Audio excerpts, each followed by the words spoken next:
Tony, it looked like they were kind of sitting on McDonald's sinker there, and it's especially a lot of soft contact in the third inning. Just what were you seeing out of Toronto's at-bats? Yeah, Against that him? was the frustrating part. I mean, obviously, Clase got into one really good. There wasn't a lot of hard contact, but there also was really comfortable swings.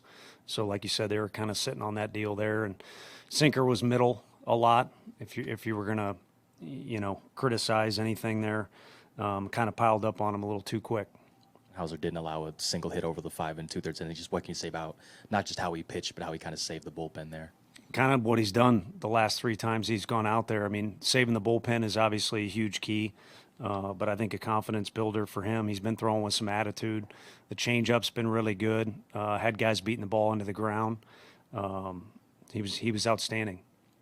Given the way Hauser has thrown, especially a couple times in longer outings out of the bullpen, would you have a conversation as a staff about whether to throw him back in the starting mix? Or Yeah, I think so. I mean, any conversation's open right now to figure out whatever we got to do to string together, more wins. But he's been good now a few times over what would be, tonight the pitch count was so low because of how good he was, but it was basically 6 innings out of the bullpen. But he's put together some starter outings, even though it's been out of the bullpen.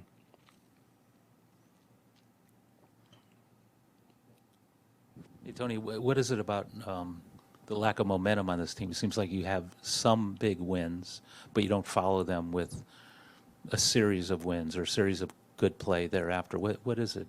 Yeah, I think it's a reasonable question. If I had the answer, we'd be in a lot better spot. I think there's some streakiness last year, obviously streakiness this year to an extent. Put one finger on it, it'd be a discussion point, and then you got to do something about it. But I don't think it's any one thing. You look at tonight, obviously they got to our starter. There's been some occasions where we don't put together a little bit offensively, and been some occasions where late in the game we don't hold the team down. So I don't think any one thing. For me, if you force me to answer, I always boil everything down to mentality. That's first. But when you're in this league, just because you're in the right mind frame or the right competitive spirit doesn't necessarily mean it's going to go your way. Night like tonight, those guys came out of the gates really strong, and again, some well-struck balls, but also some balls that found holes.